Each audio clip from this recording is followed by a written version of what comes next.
So today I want to show you a few concrete strategies how you can increase your marketing efforts in the most in one of the most effective and cost-friendly ways, and that is through collaborations and partnerships.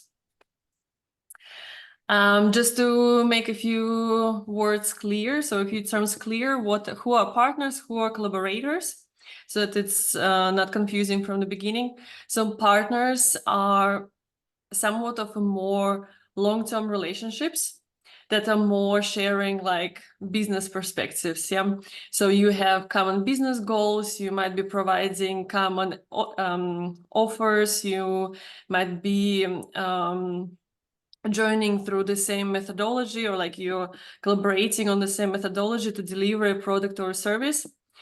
So it's a bit of a more formal relationship, usually with some sort of contract and also with involvement of some sort of revenue. And collaborators are more like short-term projects, a bit more easygoing and not so formal. Yeah, as collaborators, you can work together with companies on more short-term projects like creating content on social media or launching a marketing campaign. So this way you follow a shared outcome, but you are not legally bound by any sort of contract. So why do I want to tell you today about partners and collaborators? So I created Elevate, as you know, in order to support each other, to grow each other businesses, in order to support each other with some projects and marketing efforts. And so this is specifically the ways how we could do it. So today I'm going to show you how we could do it within Elevate and how you can do it within any other community or within any other network that you're a part of, or any other audience that you come across through some partners or collaborators. And why is it important for people like us who are just starting out, or for small business owners who are already existing but maybe are not haven't taken this next step towards scaling and expanding their business? Well, obviously, because we are often short of money when we are just starting out. We often have investments that we need to make in the beginning of our business, like investing in our branding, in our website. If we are a doctor, we need to invest in renovating our office. If we are an innovation startup, we need to invest in R&D and production. So often our investments are spent somewhere else and we don't have enough money for marketing.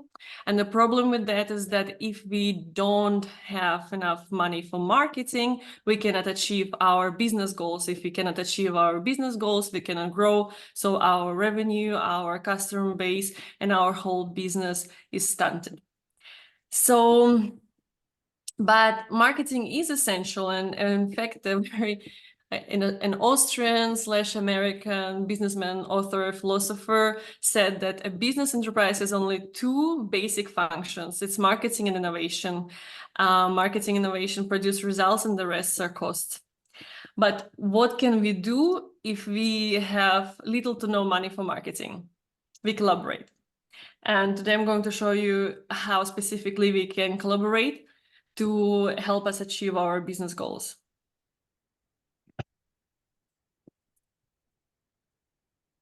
So why collaborations actually work, and why would we need them? First of all, the simplest and easiest reason is because we expand our reach by sharing our audiences. So imagine you collaborate on a social media post. You right away tap into each other audiences. Your post is right away shown on both profiles, and this way you expand your reach organically without investment of any money. You also save costs because you can share them. So for example, if you are organizing an event together, you can pay for rent, you can share the rent. If, for example, you are promoting some service, you can share the advertising costs. So in the end, it's a win-win because both of you save money. You also increase value for your audience by sharing expertise. So, for example, if you are a copywriter and you decide to collaborate with a web designer and you both talk about creating a beautiful website that says the right things and looks the right way. So this way your audience gets a complete package of all the knowledge that they need to build a proper website. So you look like you have more expertise, they have more expertise, and the whole value is increased. And what's also especially important is that your whole credibility increases, because if you collaborate together with reputable businesses who already have some sort of status, some sort of reputation, your reputation automatically improves. So, like, when I was just thinking about it, brainstorming, I threw together a few things like reduced cost, reduced amount of work, increased reach, increased value, and increased combined experience. So, for example, if you were to collaborate with somebody and you want to provide a service, like in this example with copyright and a web designer, for example, you're just starting out and the web designer has already 10 years of experience. So you can claim it on your common website that you have higher combined experience, so like 12 years of combined experience. That sounds already much better than if you say, well, I just started out and I don't have anything. So these are just a few reasons that came into my mind when I was thinking about why it's worth collaborating.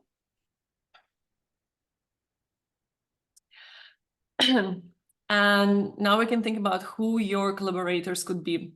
So usually the easiest way to collaborate with somebody if they are complementary service providers with the same target group, because essentially you're not interested in a target group that is never going to buy from you. So you need to make sure you stay within your target group, but it has to be a complementary service, meaning a business that offers services related to yours, but not a direct competition. So for example, for a social media manager, to collaborate with another social media manager is a little bit risky, because within your audience, like, of course, you will still increase your visibility and your reach, but you risk that people from your audience are switching to the other person because the other person aligns more with their values, with their story, and just with the whole atmosphere. So the best choice for a collaborator would be somebody from a complementary industry. So as an example, with the copyright and the web designer, it can also be a copywriter and an SEO specialist. It can also be like a digital marketing consultant and a social media expert, an event planner and a photographer. Yeah, so this way you provide a much more complete package of service and an increased expertise if you're, for example, collaborating on creating content together.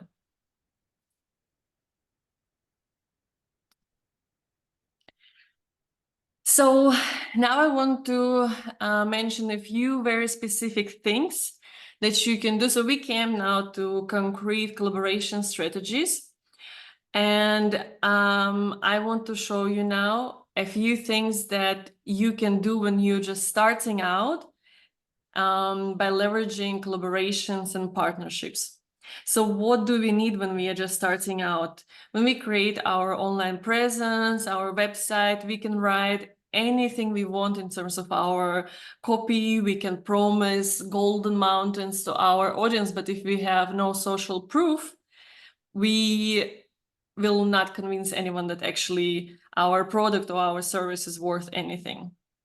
So in the beginning of our business, it's always useful to think, who can I collaborate with, who can I partner with, what audience can I tap in to gain some beta testers, to create some case studies, expand portfolio, collect testimonials, backlink websites, and obviously comment, like, share each other's posts. And let's go one by one. What is a beta tester?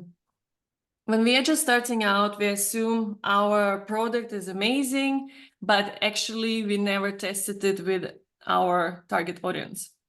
And without these tests, we cannot really know whether it does serve the purpose that we wanted to serve, whether it works the way we want it to work, and whether our target audience actually benefits from our product or service.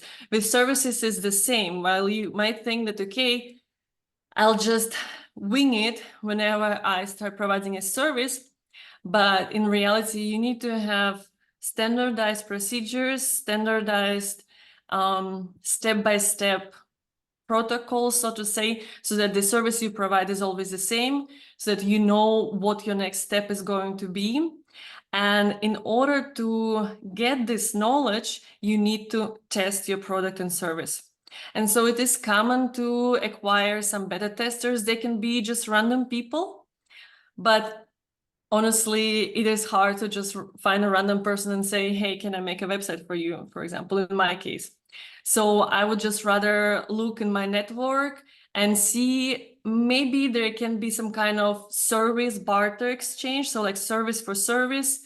I do this for you, you do this for me. It allows me to understand how my procedures work, what I need to do to deliver the best product to my customer, and they benefit by actually getting this product. In addition to this, I already gained a case study, so we can already, when I created my own website or my social media presence, I can show to my future potential customers saying, hey, I had this client, we went through this process together, and this was the end result. So I don't start with zero, I already start with several case studies. This way I expand my portfolio, because if you're a service provider, basically no matter the industry, people will want to see your former projects, they will want to see your portfolio. So you need to start generating those things even before you go online. You also need to collect testimonials, written testimonials, or video testimonials, and video testimonials are even better because anyone can write a testimonial. ChatGPT can write a testimonial, throw a picture on it, and there you go. It seems like a real person.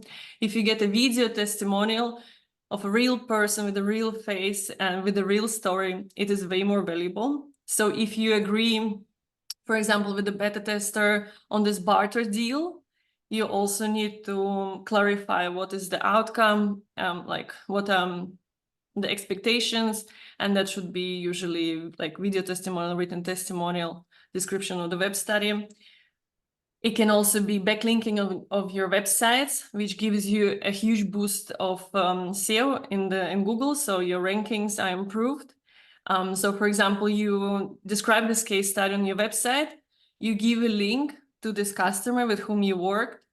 This way you help that customer and that customer links you back. You go way higher on Google search.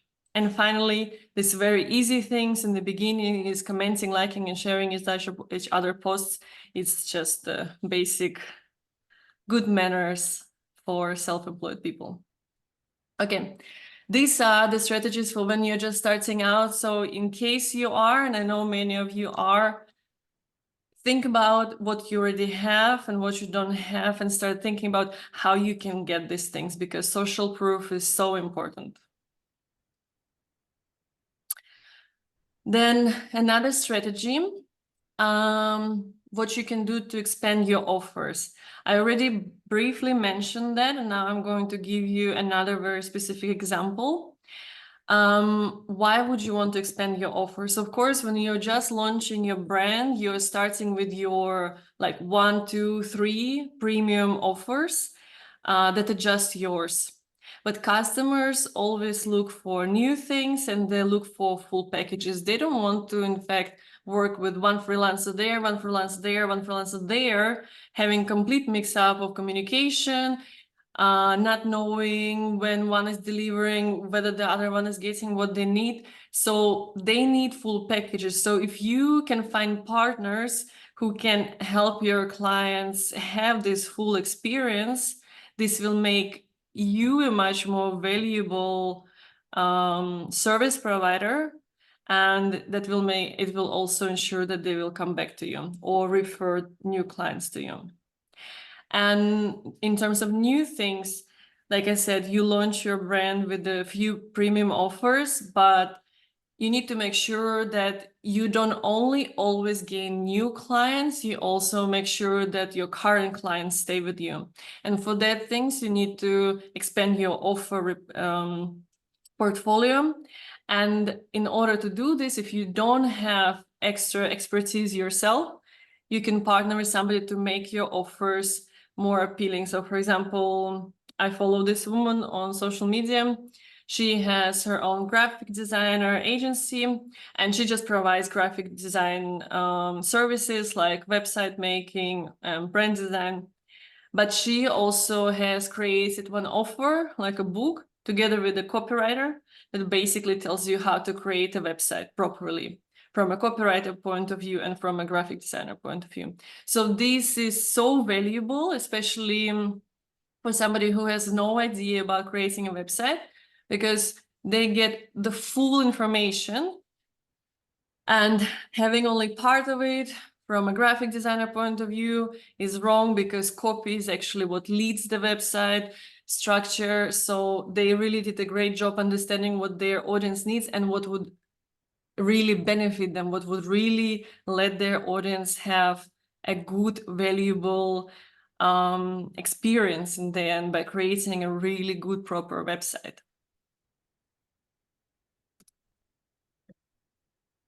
And now I'm going to give you 10 very specific strategies that you can use on whatever stage of your business. Like if you're just starting out, or if you are already working for a bit longer and you just need some more additional marketing efforts to increase your reach and your revenue.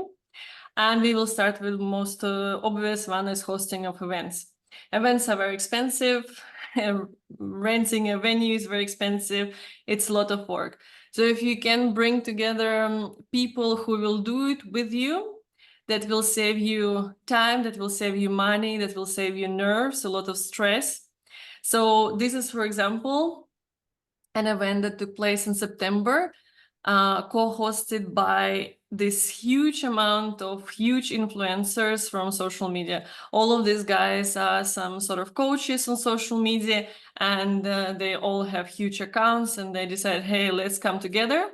Let's use each other networks.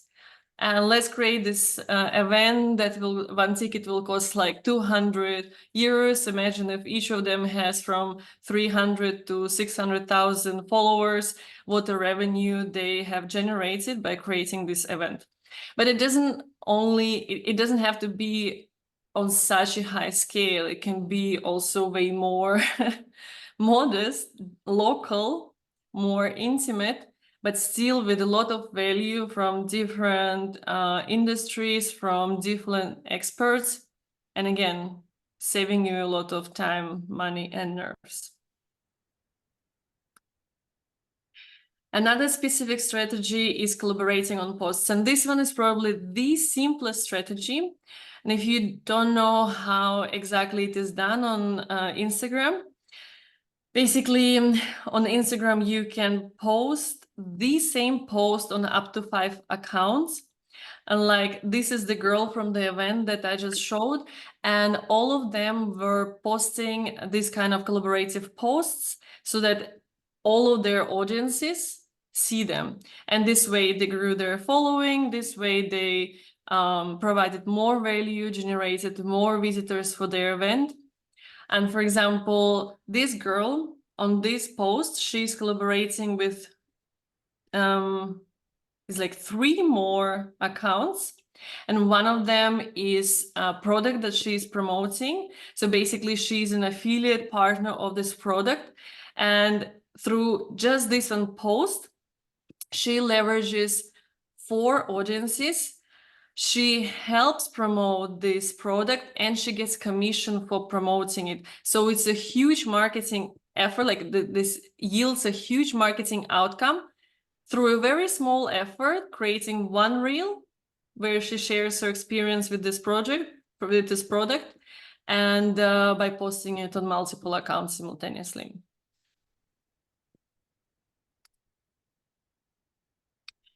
Another specific strategy is hosting live streams together. So Katka, she's one of the members of Elevate, hosts quite regularly. Over the summer, not so much, but she, like during winter when there is not so much going on, she hosts almost every week a live stream.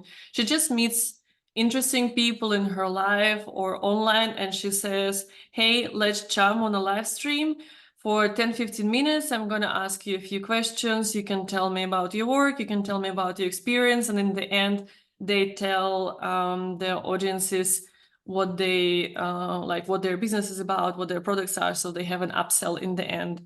So this way, one second, in the this way, again, they tap into each other's audiences, provide additional value, and have a possibility to promote their products. And the same, for example, is this girl. And then obviously you can see recordings of these live streams are posted in your feed, so you can also gain some reach through it as a reel. And you see that they are collaboratively posted on several accounts, increasing the visibility right away. Yes, Ina, you wanted to say something. Yeah, I just wanted to ask. So I'm interested in these collaboration strategies. Yeah, so one of the three that you showed. So can you give some kind of conversion rates or estimated at least benchmarking, whatever, from different kind of strategies? Or if it's not conversion to your customer, at least the followers growth or whatever from your experience? So for example, I've observed, wait a second, how do I go back in the slide? I've been observing, so this girl, she was the main organizer of this event. And before she organized this event, she was at 295,000 followers. And now she's at 315,000 or maybe even more. So just over the course of May and of July, August, yeah, it was beginning of September. So July, August, 2 months, they were advertising this, sharing these posts on each other's accounts, and she grew 20,000. But of course, most of the speakers at this event also had a huge following already. But I basically went through every single speaker because I really am interested who speaks at these events, because this is a very small community of these big coaches who eventually became like influencers on Instagram. And there were also small accounts with like following of just 2,000 or 10,000 people. So it wasn't just only ginormous accounts, and all of them simultaneously grew. So this is in terms of the increase of the following. Conversions rates are a bit difficult to benchmark, because it really depends on in which stage of your marketing you are doing these collaborations, because in your marketing you are not just going to go directly for promotion and conversion. You're going to have certain activities that you do in order to reach more people. Then once you reach those people, you're going to have some activities to generate interest. Then you're going to have some projects to generate conversions. So let's say we just break it down into 3 steps. So collaborations like these are the best for the top of your funnel, where you increase your visibility.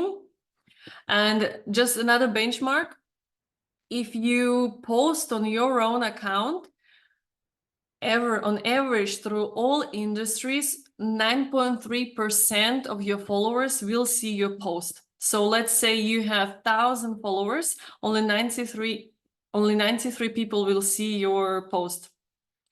So if you collaborate on posts and you have 1,000 and that person has 1,000, yeah, you double your reach. So that is a great strategy to generate awareness for your brand. And then you need different kind of strategy, like for example, collaborative offer, like of this copyright and web designer, that you show why your offer, this collaborative offer, is so valuable. And then you need one more effort to actually boost the conversion. Thank you. You're welcome. So another strategy is guest speaking on podcasts. In our community, you'll see in the WhatsApp group, we have a podcast expert.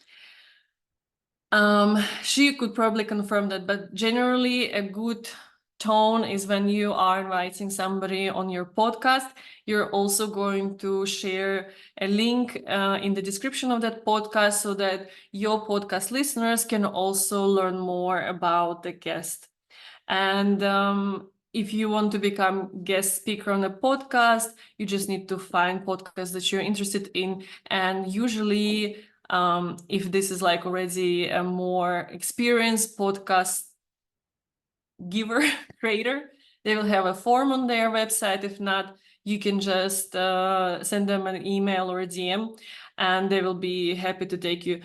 But it's important to make sure that when you're starting collaborations, you start collaborations with people who are approximately on the same level as with you or a bit higher, because for them it has to be also valuable. So you either have to provide so much expertise that if they have a big following or big audience listening, that your expertise is so valuable that even if you're a small person, so to say, just starting out, your expertise is valuable enough that their listeners will be interested, or you're on the same level. I have tried to get one of my clients on some bigger podcasts, but it's almost impossible when you are small. So you need to make sure you are like in the same league. Then another strategy is network exchange, and more specifically, email list sharing. So far I've been talking about collaborations on social media, but social media is a borrowed platform, so you don't own it. You cannot directly write to your followers. You cannot, you shouldn't also directly promote anything, because this is not the purpose of social media. The purpose of social media is providing value. But I have seen multiple businesses doing things like this that help you, so basically allow you to share each other's email lists where you can more directly promote things. So for example, what I've seen, I think it was copy hackers or copy bloggers, I don't remember whom, when I was signing up for their lead magnet, so a freebie that they were providing on their website, they said, okay, you also agree to receiving emails from this guy. And then when I received the lead magnet in my email, I also received an email from a completely different business. I don't know exactly how they were affiliated with Copyblogger or Copy Hacker, but in any case, they had different branding in their email newsletter, and they were talking obviously about their business, but not about copywriting. So I unsubscribed from them. But as you can see, this is also possible that when you create this lead magnet, together with somebody, you both benefit from this, and you collect emails for both of you and not just for you alone. And what I've also experienced, I've been subscribed to this one business coach, and at some point she started sending these promotional emails about this huge bundle of all kinds of different courses and different ebooks, and I was like really confused. Why is she offering this? Because this is not her area of expertise. This is not why I'm following her. And then I just realized that she partnered up with a few other companies, and they put together this huge bundle of ebooks, courses, and so on. And then they are now promoting that over multiple email lists. So for example, there were 5 coaches that put together this online resources, and they were promoting it to this huge email list.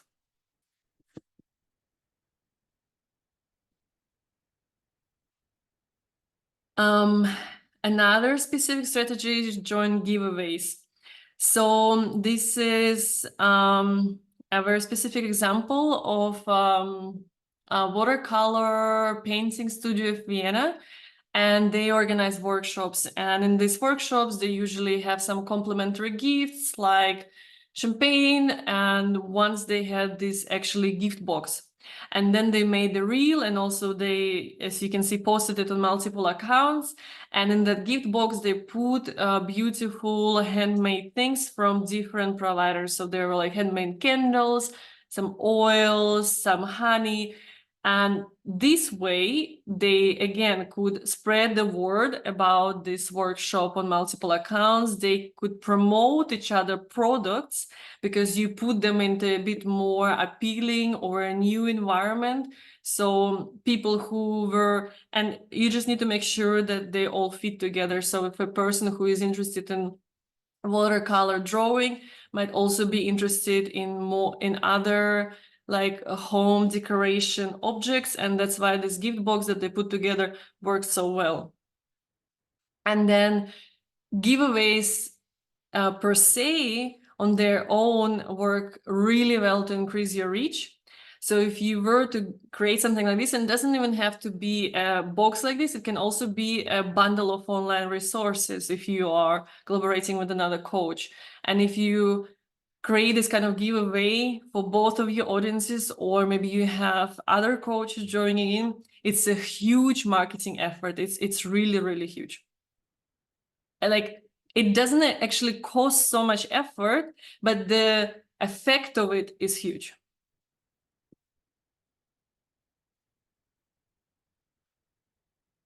So the seventh specific strategy is affiliate referrals. In this case, everyone benefits. So for example, this is the back end of my course. When you signed up to Elevate, you might have seen that I also have 3 online courses. And everyone who says, hey, I would like to be an instructor, or I would like to be an affiliate on your course, can get some kind of revenue share from the sales. And that's basically super easy. If somebody says, hey, I just refer the person to you, and or like I have a person who is interested and I would like to refer that person, can you give me some commission for that? I can sign this person up as an affiliate and give that affiliate a code. And as soon as their person signs up for my course, that person who referred my client gets some commission. It's super easy, especially if you're using platforms like mine for online courses. But even if you're selling products, there are platforms like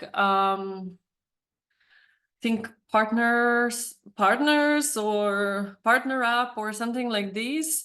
Basically, you just create an account, you give in your product, and that's it. And you can give out the collaboration codes and links, and you get referrals, you get clients, and those people who referred get some commission. That's super easy.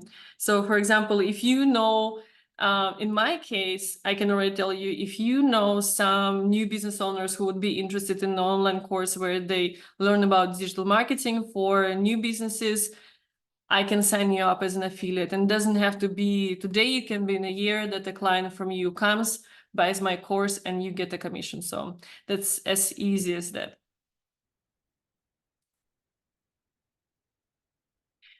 Another specific strategy is the resource hub.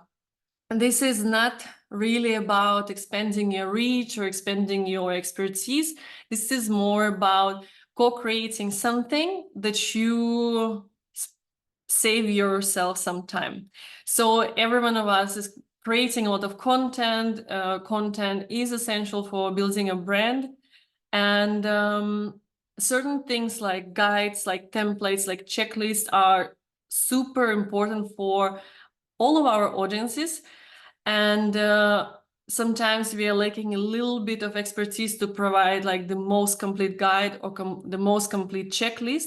So if you say, hey, our business is complementary, our target group is the same, but we are not competing with each other, but we would, like our audience would benefit if we would put together this resource and we could promote these resources on our website or on our social media, that would be super valuable for your audience and would save you time. Because if your partner is throwing in some resources, if you're throwing in some resources, eventually you end up having more and you've spent less time doing it.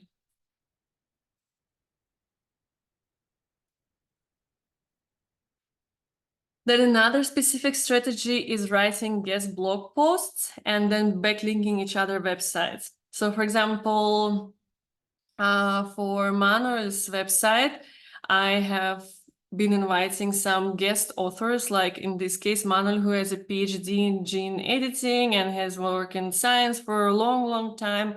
And he's also interested in human psychology.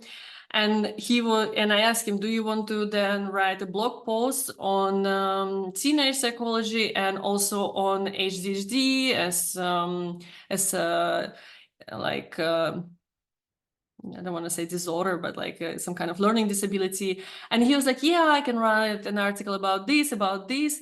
And through him writing an article for our website, our company increased its reputation and authority because we have a guest writer who has a PhD, who's worked in science, who is really knowledgeable in these specific areas. And he expanded his, well, first of all, he practiced writing blogs. He could share those blogs on his LinkedIn. Through this, he also increased his authority in this area and gained some additional blog post writing opportunities because people saw, hey, he's interested in writing blog posts, so maybe his expertise would be useful for our website. And then eventually he ended up writing almost exclusively for this one scientific magazine, and now he's a full-time scientific writer. So writing this blog post for us was the first step in his writing career. But like, this is such an easy thing, and I think that would, like, it definitely benefits all of you, like both sides.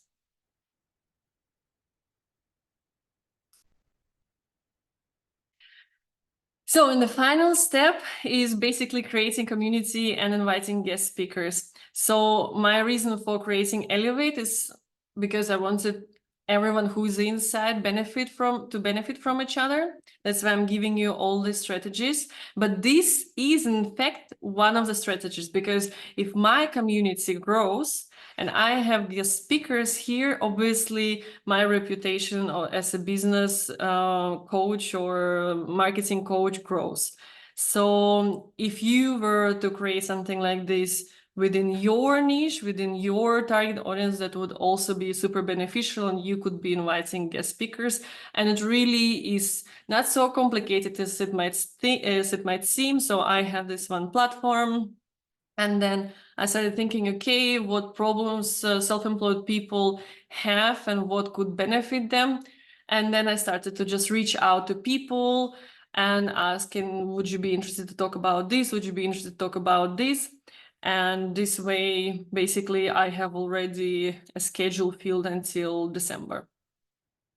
And people know when they are coming, what they're talking about.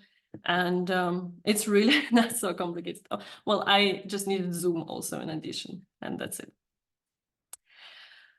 Okay, now after I've told you the exact strategies, you also need to know how to best approach these collaborations and partnerships.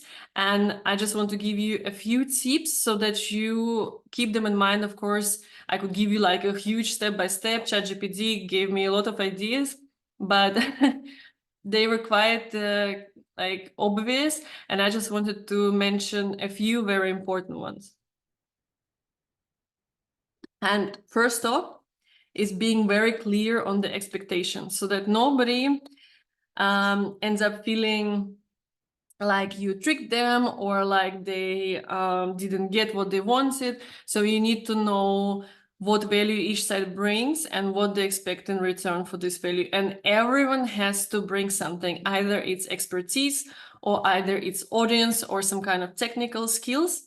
But there has to be mutual benefit from all sides. And especially if it involves some kind of monetary gain, if you're not using a platform like mine that basically does it all automatically with codes and links, you need to get some sort of contract or some sort of written agreement that prevents any kind of misunderstandings in the future. Another very important step is finding the right partners, because you don't want to work with somebody with whom your working style doesn't match, with whom your values don't align. And that's why, first off, always start looking at who you already know and see if there is anything what you could leverage. Then if you don't know anyone, start looking online on Instagram. That's cool. I found not a lot of, but a couple of collaborators through Instagram. Because there, when people post actively, you kind of see who they are, you see what they talk about, you see what their values and philosophies are, and if they align, why not? You can go ahead and collaborate. So look for these things, yeah. If your target audience is the same, if your values align, and it can be anyone. You can look at people at Elevate. If there is somebody interesting for you, you can look on Instagram. You can look at blog posts and see who writes them. You can look at podcasts. There are so many platforms where you could look for potential collaborators. And yeah, you need to make sure that their content style, their voice, their topics also align. Yeah, because you don't want to end up writing content with somebody who's like hardcore, I don't know, heavy metal kind of person, and your brand is all pink and flowers. I don't think it really would match. So these are the kind of nuances that you need to think about. And then I asked ChatGPT to write outreach email proposal. And I think that's like, it has really great structure. So you'll get the slides. You can just copy paste it. It literally has everything you need, because basically I was contacted a lot also to be asked to act as an influencer for some brands. And they usually will ask you, like they will usually present to you their project. They will tell you what their campaign idea, what your benefits are. And so this email perfectly describes what those people usually write in this kind of proposals. And then after the first contact, there always has to be a follow-up. When I have reached out to brands for collaborations, or some people on Instagram, I've been ignored. But it's often not because people are not interested, because they just forget, oversee. So following up is a very normal thing. I would wait 1 week, 2 weeks after the initial contact. Then I would follow up once, and maybe in 2-3 months I would follow up again. And if nothing comes, then I would just like forget about it. And I keep a table of all of my partners, potential partners and collaborators. And I keep in the table a column where I say, okay, I contacted them this, and what was the outcome. And so if I see in this table that I already contacted them and like there was no answer, then maybe I'll try again in the year. Otherwise, I won't try again. But this is just important to keep track of who you already contacted. And to finish today's presentation, I just wanted to give you a few final remarks. What I've seen from different people collaborating on their posts and projects, everyone gets really excited about planning and creating and doing this, but they sometimes forget about the most important part, which is the promotional part, where you cross-promote each other posts, where you tag each other, where you really do the marketing efforts to achieve your goals, why you started these collaborations in the first place.